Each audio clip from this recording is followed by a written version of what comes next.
What's up, everybody? It's Anthony Cosenza with the Orange and Black Insider Bengals podcast. It feels like it has been a year and a day since I have taken the air or we've talked some Bengals with you. And I guess I should start off with a little bit of an apology on that front because we had a great show lined up for you last Wednesday. And I unfortunately had a little bit of a sudden and freak injury occur to me on that day. So I apologize that we did not take the air. I apologize. It's been a while since we have not taken the air. I'm still recovering from that, still trying to find out more about what happened with me personally. But at any rate, I just trying to hang in there a little bit and work through it. But I apologize to the listeners because we had everything set up and then it was just kind of a freak deal. And went to the ER and the whole thing. So not fun, but getting through it and happy to be back talking with you all about the Bengals, about mandatory minicamp and all kinds of different things going on with the Cincinnati Bengals, with the AFC North, with the rest of the NFL. There's a lot of news to get to. It's been an entire week. I can't even believe it. It's been an entire week. Before we get to the news, I want to let you know, aside from this show, we've got a big show planned for tomorrow. We have Lindsey Patterson, prominent prominent Cincinnati sports media member, and you see her all over the place. Bengals Beat podcast, Cincinnati Enquirer, all kinds of different places. So we are excited to have her on the program and talk with her about the sights and sounds from OTAs, mandatory minicamp, and everything. So we've got that show, and then we will be doing listener questions live where we answer your questions live on the air on Friday. So join us for that. Submit some questions beforehand and have yours answered on the air.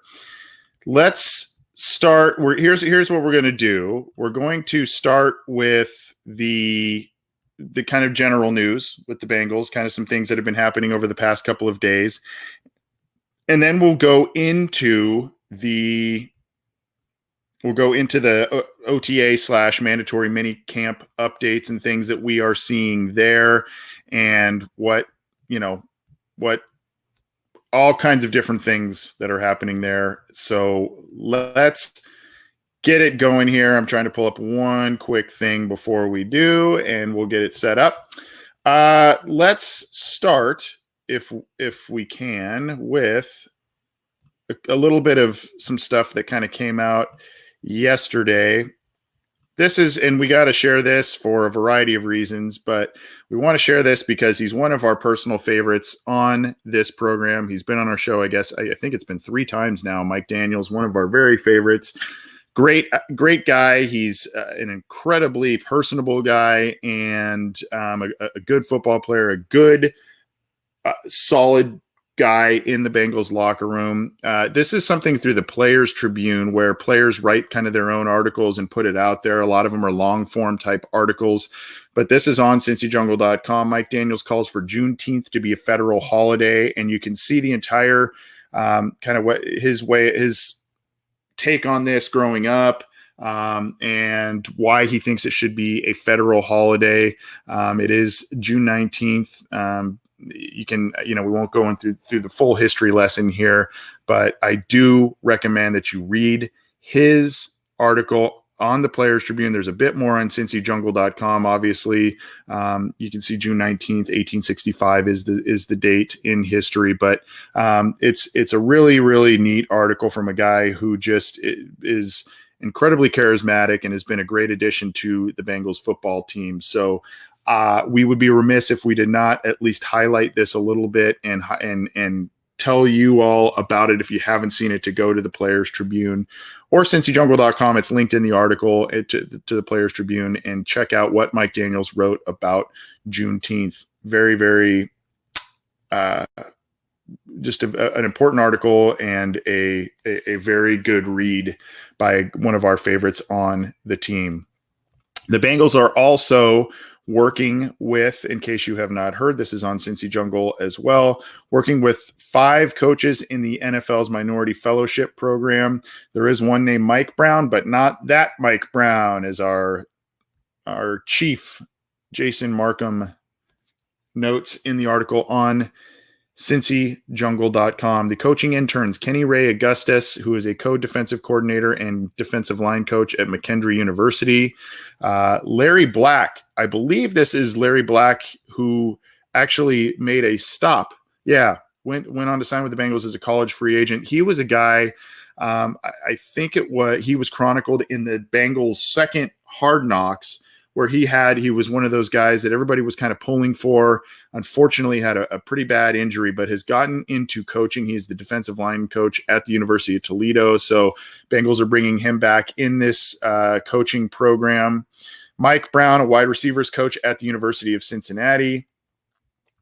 Tessa Grossman, a grad assistant and sports performance coach at Illinois State University, a graduate of Dartmouth College, which I believe runs pretty prominent. Dartmouth College alums do in the Brown family, so they've got a good pulse on things there. Steve Huenga, hopefully I am pronouncing that correctly, offensive quality control coach at the University of North Texas.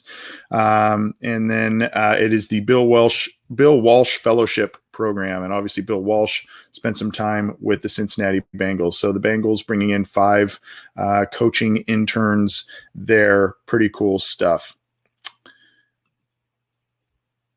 There's been a lot of talk. I think the last time, unfortunately not last Wednesday, but the Wednesday prior, we talked about Jesse Bates and his ranking in this PFF system and all this kind of stuff. But basically, there is some good news here. The Bengals secondary overall is listed in the top half of the NFL by Pro Football Focus. Say what you want about that, but that does speak a little bit of volumes based on the fact that the Bengals lost William Jackson, their top corner. They did bring in Chidobe Awuzie. They're getting back Trey Waynes.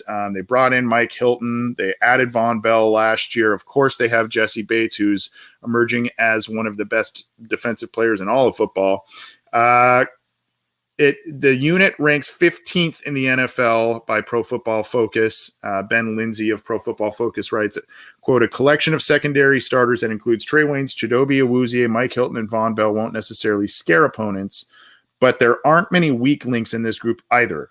The Bengals have done a good job of solidifying the unit through free agency over the past few off seasons. It kind of reminds me a little bit what the Bengals have done in the secondary this year. If you go back to like the first few years of the Andy Dalton era. Remember, they lost Jonathan Joseph. We'll have more on him in a little bit. They lost Jonathan Joseph to free agency. They got like Nate Clements. They got Terrence Newman. They got Reggie Nelson. I think that was in 2010. And they kind of collected these guys via trades and free agency and all this kind of stuff.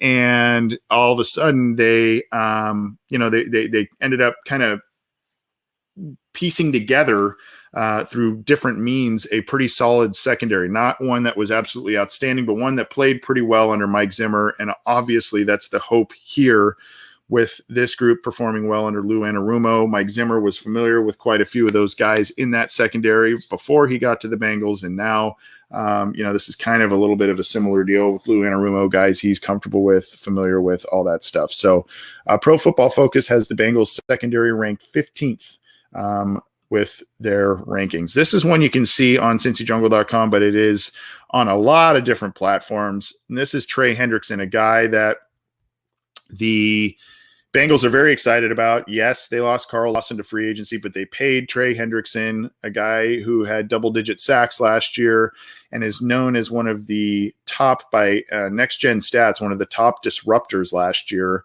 from a defensive line standpoint. Trey Hendrickson is going to be moved around the defensive line, kicked inside at times, and this is via Jeff Hobson of Bengals.com, and it is on CincyJungle.com. Some of the things they have us do, this is a quote by Hendrickson, some of the things they have us doing is dropping and stuff like that, and playing a lot of this rush technique and outside rushing.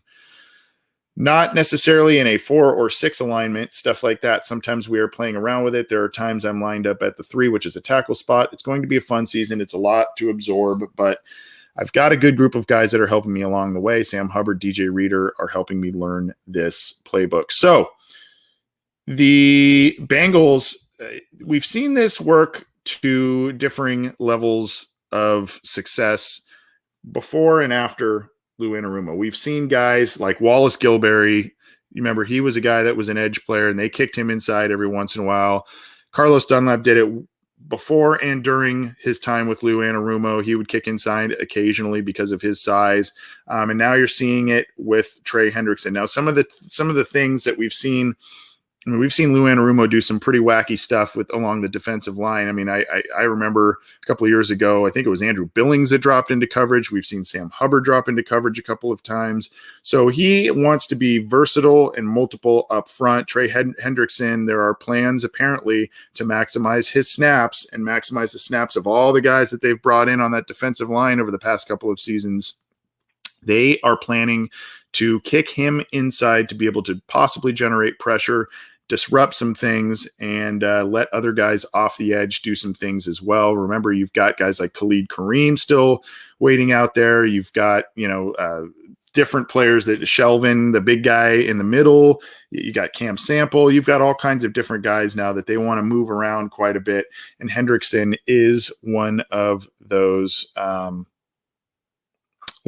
players that they want to move around quite a bit. So they plan to do so. Hopefully it means the hope is that Hendrickson is a guy that is ascending in his career, and he is a guy that really took the big step last year in his career to prove that he is kind of a 3-down guy, at least a 2-down guy on the defensive line. And, he's maturing. So hopefully that all pays dividends. Now, whether the movement may be effective, but whether that means he's going to get the double-digit sacks or what have you remains to be seen. But a move that I think we thought was a little bit predictable because Lou Anarumo likes to mix things up front. So that is something to watch. This one I just felt bad about on a number of different levels. And that is Mike Jordan wants to show he can be trusted to protect Joe Burrow. There was just some brutal quotes here. This is from Paul Dehner Jr., a great article. Go subscribe to The Athletic and get all of the great content that he and Jay Morrison put out for The Athletic as they cover the Bengals. But basically, quote, they asked him about the play, obviously, where he was blocking, kind of got pushed back into the pocket, and obviously he was responsible in part for Joe Burrow getting sacked and hurt. So he said, quote, "First thing I did was apologize to Joe," Jordan told The Athletic's Paul Dehner Jr. "I told him he was not going to hear any more words from me, just actions. I can tell him I'm going to do better. He doesn't want to hear that. He wants to see it. I'll prove what I'm saying and my convictions this upcoming season. Not a whole lot of talking. I'm just going to show it." And he talked about being basically sick. And I think there was something to the effect of, he was kind of in a daze for the following days after the injury there, just was not in a great headspace, but tried to recover the rest of the year. And these are guys that go back to their days at Ohio State, do Joe Burrow and Mike Jordan. So, I guess he's dropped some weight. He's really been working hard, has Jordan. And, hopefully he gets, a shot at redemption, and hopefully it is a redemption story here. But, there is a lot of competition now on that offensive line. Bengals are going to try and get the best 5 guys out there. And we don't know if Michael Jordan, even with the body transformation, is going to be one of those guys. We will see. Let's keep it going here. There is another ranking system. Tis the season for ranking lists, right?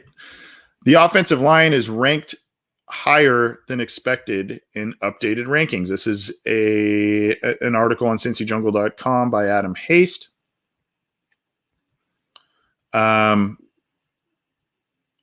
It's obviously talks about Frank Pollock and what the Bengals have done with the offseason on the offensive line. But basically, in PFF, the Bengals rank 24th on their list. And this is by Steve Palazzolo, one of the head guys over at PFF, basically saying left guard is a battle between Xavier Su'a-Filo, Quentin Spain, and Michael Jordan. Spain has the best grading profile of the trio, though he's a few years removed from his best work and has graded in the 50s in his 2 years with the Bengals. Either way, left guard looks like a weakness in Cincinnati again. The Bengals also added tackle Deontay Smith and center Trey Hill in the 4th and 6th rounds, respectively, It wasn't exactly the offensive line overhaul Bengals fans expected, but they're players who could pay dividends in a few years. Overall, Cincinnati has moved in the right direction on the offensive line, but they need better play from the interior trio. Oddly enough, at least in this quote, there's nothing really mentioned about Riley Reiff that I can see. So that wasn't even mentioned there. But of course, the interior, we just talked about Michael Jordan. The interior of the offensive line is a big focus for this team and where they need to improve. So, is it going to be Suafilo? Is it going to be Jordan? Is it going to be, Trey Hill? Is Billy Price going to be in the mix now? Trey Hopkins? What happens there? There's a lot of moving parts there, but Quentin Spain, obviously another guy that's got to have an inside track on some things. We'll see there. But 24th, according to PFF, for the Bengals offensive line rankings. Chugging along. We won't spend too much time on this one because I guess it would be something that is pretty obvious. Complex names Jamar Chase to the list of top 25 players under 25. I guess the one thing that's surprising about it is that Jamar Chase has not taken a snap in the NFL as a pro, but Complex has Chase at number 24, Bates and Burrow coming in at 15 and 14. So the Bengals have three guys on this list of the top 25 under 25 on the by Complex. So and they've got a good young core of players that they are trying to build around. Obviously, Burrow being one, Jamar Chase being another, Jesse Bates, who they hope, I assume, to get a contract extension with going this summer. All of those guys are kind of the core pieces, and others, of course, but those are the core pieces of the team that they want to build around. So that is just kind of an interesting article. You can check that out on Complex, or if you need the link, that's on cincyjungle.com. Transitioning a bit into what we've seen at OTAs and, of course, Tuesday's mandatory minicamp, the Bengals are kind of doing some interesting things at punt returner, some of which we kind of expected, some of which we did not, but they're looking at punt return options in the wake of losing Alex Erickson to free agency. You can see here on Cincy Jungle via Bengals.com. Basically, Puka Williams, Darius Phillips was thought to maybe be the guy to step on in there, but not so fast. They may need him a little bit more on defense. And then, of course, you've got Brandon Wilson potentially as well. But Puka Williams, Riley Lees, and Trent Taylor, all guys that are vying for punt return duties. Puka Williams is a really interesting guy, an undrafted free agent, a very productive player, very versatile, can catch the football. Obviously, they think he's got some punt return ability, and then, of course, he can run the football well. Riley Lees, he's been kind of a slot guy. Same with Trent Taylor, a guy who was really impressing people in San Francisco before some injury issues there. But this is the little blurb here from Bengals.com, says special teams coordinator Darren Simmons continues to hunt for a punt returner among undrafted rookies Puka Williams Jr., Riley Lees, and veteran Trent Taylor. Williams is getting more and more comfortable catching punts for the first time in his life and is gaining confidence by the day in a roster joust that probably won't be decided until the preseason finale. So that's last year. Some of these guys didn't get the benefit of showing off what they can do in other aspects of their craft because there was no preseason. Training camp was very watered down. And so now, with still only 3 preseason games now, but with some preseason auditions to be held and some other things going on, some of these guys are going to get chances to do certain things in the games here coming up this summer before the season, and maybe grab one of those last roster spots. So Bengals, I guess, in a way, are in a good way because they've got some intriguing options there to potentially return punts, but we'll see which one kind of shines out of all of them. That is an aspect of the game that Erickson was very helpful with at the beginning of his career. It really died down the last couple of years, and Brandon Wilson has definitely brought sparks to the team in his with what he does on kickoffs. Doesn't really return punts Phillips has had the occasional punt return. He's an electric guy, but, I think they want to use him on defense and find some other ways to use him. But a battle to watch for sure before the preseason is over. Before we talk about OTAs and mandatory minicamp, I want to tell all of you about Symbol. You've heard me talk about Symbol. You've heard John and I talk about Symbol. I'm going to put the website in the live chats for you all. Symbol, SIMBULL.app/OBI. It is the stock market for sports. You can trade sports teams like stocks. If you play the stock market, if you play fantasy football, if you sports bet, Symbol needs to be a part of your fantasy sports, your sports repertoire that you use here. It is the stock market for sports. The Sim Bengals value that shows there at $25 is not indicative of where the Bengals value is today per share. It's a bit more than that, but there are, as it goes with the stock market, it can waver back and forth. So, and if the Bengals start winning some games, if they start showing off in the preseason and looking pretty good, if Joe Burrow is looking healthy as he proclaims to be, more on that in just a second as well. But that value is going to keep skyrocketing, and you can make money off the team you love, the Cincinnati Bengals. Symbol isn't only relegated to the Bengals or the NFL. They've got all kinds of different sports in which you can play trades sports teams like they are stocks. So check it out, SIMBULL. And if you go to SIMBULL.app/OBI, you get a $10 deposit bonus when you sign up using the promo code OBI. So check out that website. Go sign up, get yourself a $10 deposit bonus, go invest in the Bengals, make yourself some money off of the team that you love, and go have some fun with it, because Symbol's a great organization. We had their CEO on a couple months ago when we launched the partnership. So go check it out. Good stuff.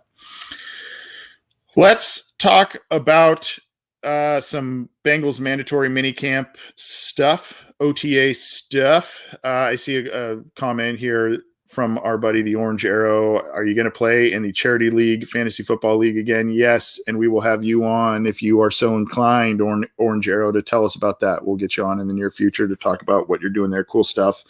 And I would be happy to be a part of that. We just got to talk offline about that. Anyway, since she is coming on our program mañana on Wednesday, we will start with a tweet from Lindsey Patterson, who was at Bengals mandatory minicamp, and we'll expand this here. This is Joe. I mentioned in the Symbol promo there about Joe Burrow looking good, looking healthy. He's talking about how healthy he has felt. More on that in a second. But here he is again, more intensive workouts and more intensive reps than I think a lot of us anticipated happening at this point with the knee injury. He is doing more. He is, rolling out here. There is another one from Dan Horde that's out there, another video that's out there showing him in the end zone, kind of rolling. I believe it's the other way. So he is doing a lot of rollout stuff and doing a lot of planting, a lot of throwing with planting on that knee. And so good to see there. He continues to improve. He continues to impress. He continues to look like the healthy quarterback that the Bengals need in 2021. So good stuff there, and a great video from Lindsay. We are looking forward to having her on the program tomorrow. Speaking of, let's see, where do we want to go next here? This is a good one to follow up that video with, from Tyler Dragon, who also does the Bengals Beat podcast with Lindsey Patterson. This is more on Joe Burrow. Joe Burrow said his right leg and upper body, quote, feels better than it ever has before. So that's eye-opening, but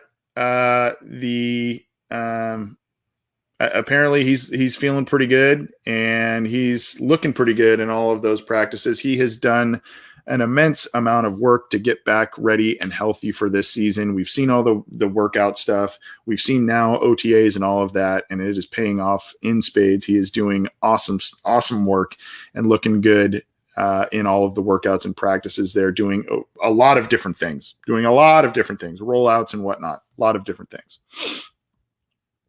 Let's just kind of go through some more sights and sounds in case you all missed this. This is from Dan Horde on Twitter, and I guess I can expand this one for you as well. But this is Wyatt Hubert, Cam Sample, and Joseph Osai rookies taking time out to talk to Mike Brown after practice.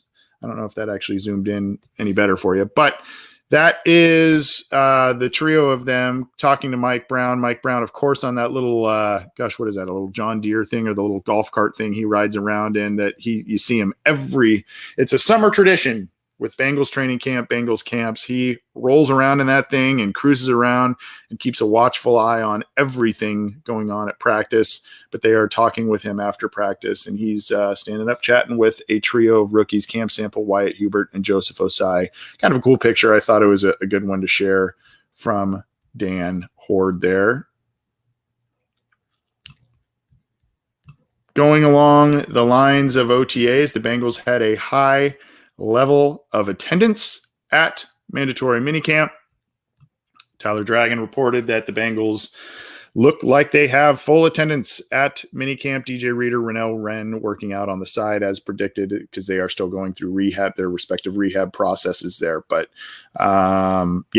good news there. We'll get to some not so good news in a little bit that we learned about, but the Bengals will have had full attendance at mini camp here, and their Reader and Wren are working out on the side.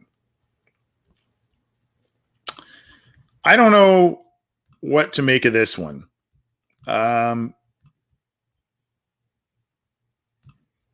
Zach Taylor, this is from Paul Daner Jr.'s Twitter account. Zach Taylor says he told the players to take off after this practice. They were supposed to go 2 more days for minicamp, but he let them go. I'm going to follow up here with a tweet from our buddy James Rapine of All Bengals here. He kind of expands on this a little bit, saying the Bengals offseason program is over, and he's got a quote from Zach Taylor, quote, "Guys have really shown up and done everything we've asked them to do." He added that multiple players are going to get vaccinated this week and as early as Wednesday. So I think there are a number of moving parts here. The vaccination scheduling perhaps being one. Unfortunately, this one that came across right before I took the air with you all could be another playing into this because the Bengals have had such significant injury issues on their roster over the past couple of seasons, and especially under Zach Taylor. Hakeem Adeniji is going to have surgery on his pec. A several-month issue is the quote that Zach Taylor gave. Potentially season ending for Hakeem Adeniji, a guy who was probably going to be a valuable swing backup, tackle, guard, all of that.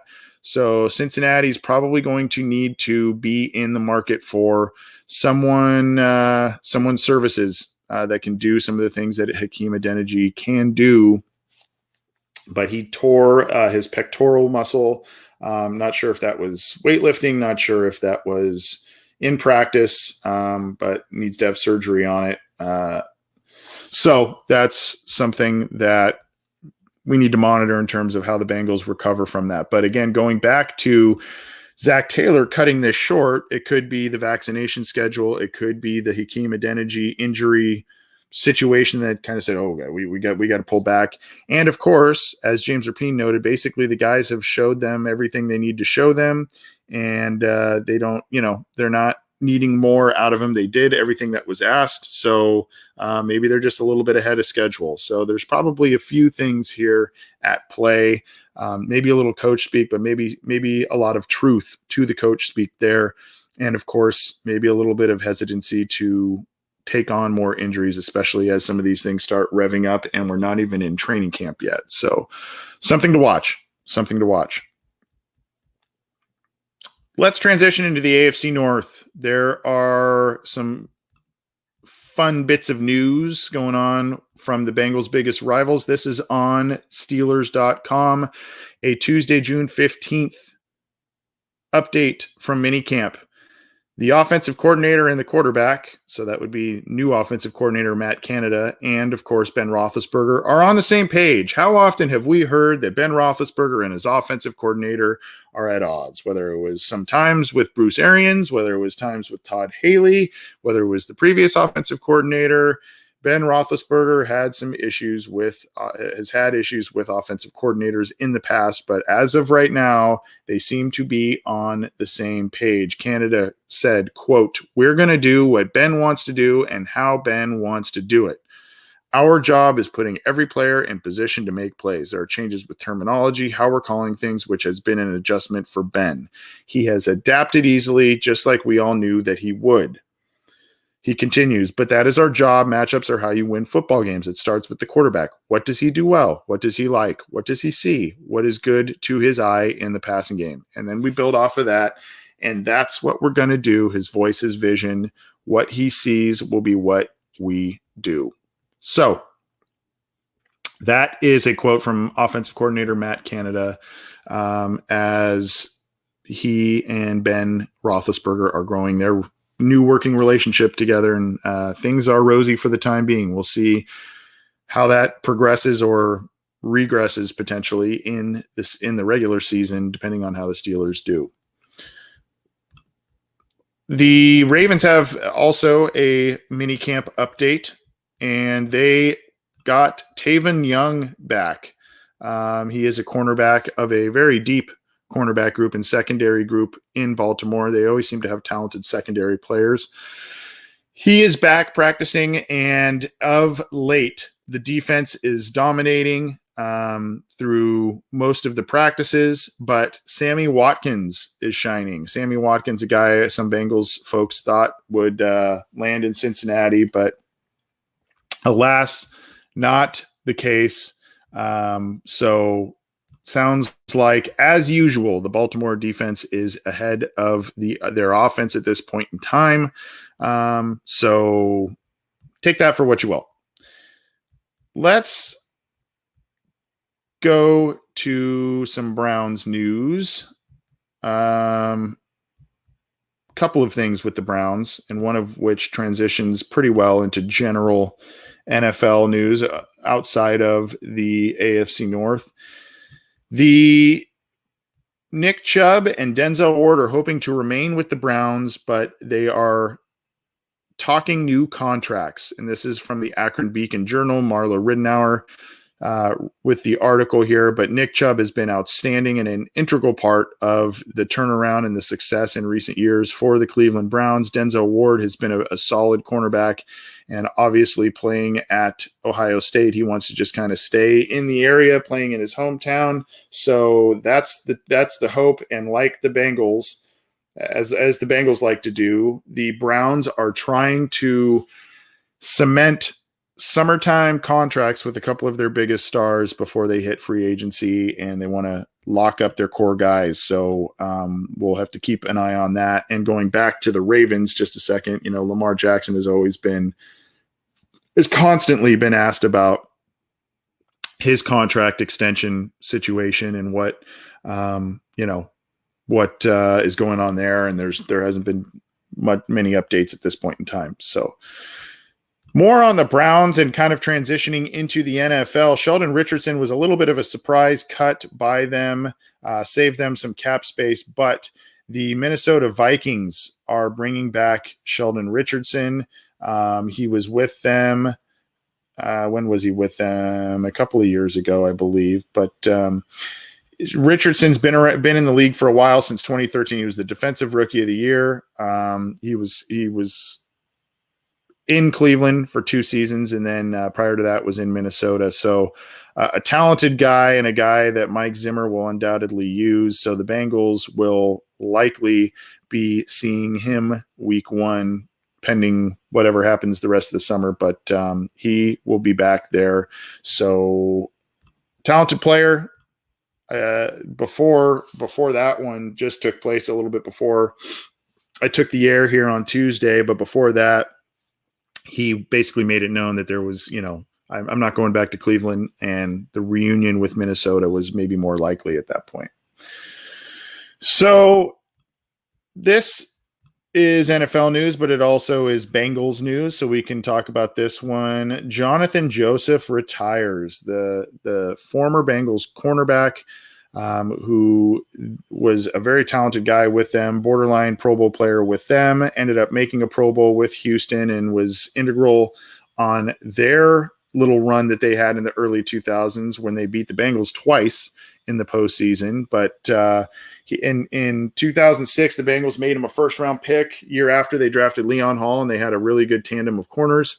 So he tweeted out on June 10th, in the summer of 2006, I signed my first NFL contract with the Cincinnati Bengals. 15 years later, I can say I accomplished my childhood goal of making it to the NFL. I will never forget, as a kid, telling my father I wanted to be in the NFL. Joseph left the Bengals after his rookie deal was up.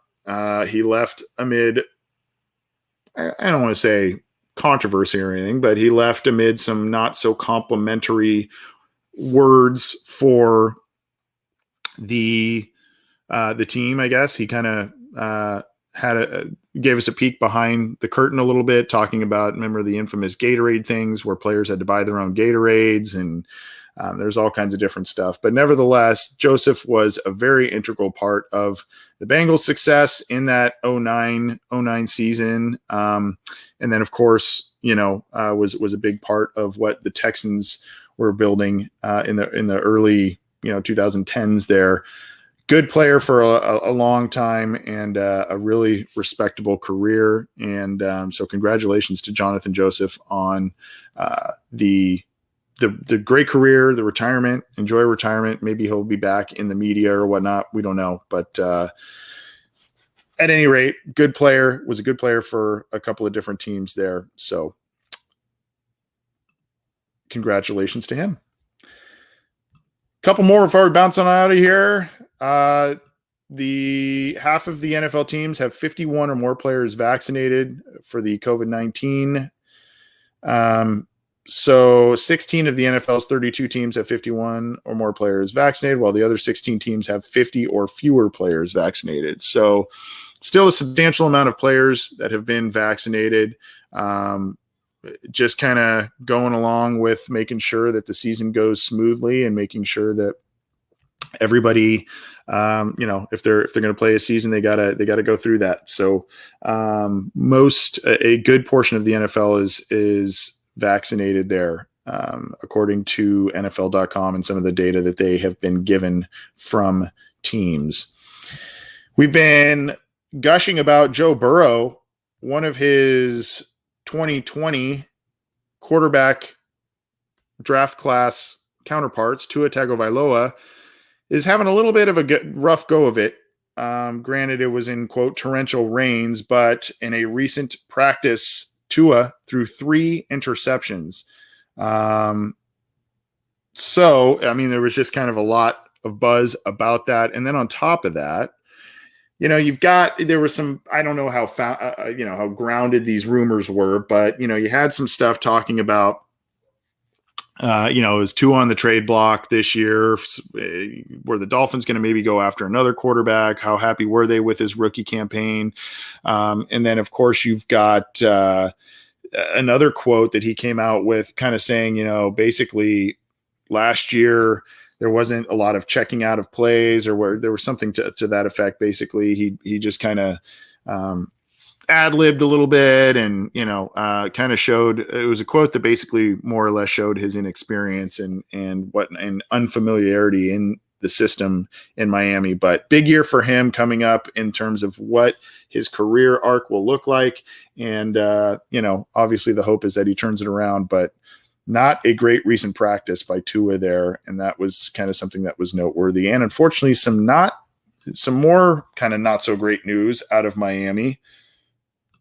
Xavier Howard, their star cornerback, is not attending minicamp.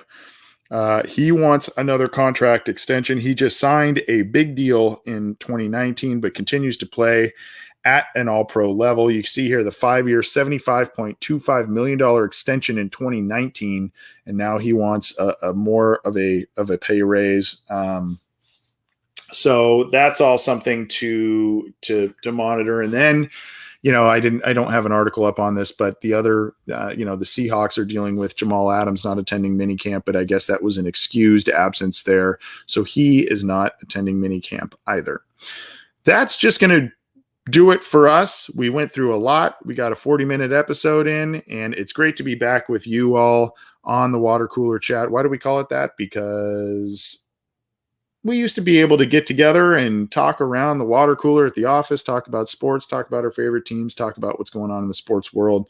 We're still kind of doing that in some form or fashion. So thanks for tuning in live. Join us tomorrow for the Wednesday show with Lindsay Patterson joining us. That's going to be a lot of fun. We'll be talking with her about the sights and sounds from Bengals OTAs and minicamp. And then, of course, we've got listener questions live on Friday. So please subscribe to our YouTube channel. There should be a link, I believe, right there. Click that to be a subscriber to our YouTube channel so that you get notified when we go live, when new videos are out there for you to digest. And then, of course, you can get our show. You can get Orange is the New Black by Ace and Zim and Matt Minnick's Chalk Talk, all on the Cincy Jungle podcast channel, which is available on iTunes, Stitcher, Spotify, Google Podcasts, iHeartRadio, all of the major platforms. You can get it there. Please subscribe there. Leave us a rating, hopefully a big one, a good one, a 5-star one if you would, so that helps us get a little more exposure.